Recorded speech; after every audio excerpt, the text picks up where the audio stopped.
In today's video, we're going to be looking at the keyboard settings in macOS and how to quickly bring them up if needs be. As always, we can always spotlight search them, and they will come up there in our system preferences, or alternatively, we can press the Option key and one of the keyboard brightness keys to bring this menu up. From here, we can change our key repeat speed, so how long we hold a key and how many times that key is going to be inputted.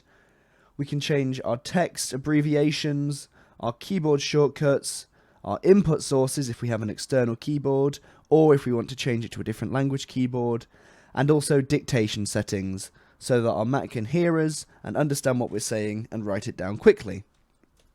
Thanks for watching. Visit KazziCom.com for more information on IT support, Office 365, cloud solutions, and many more services.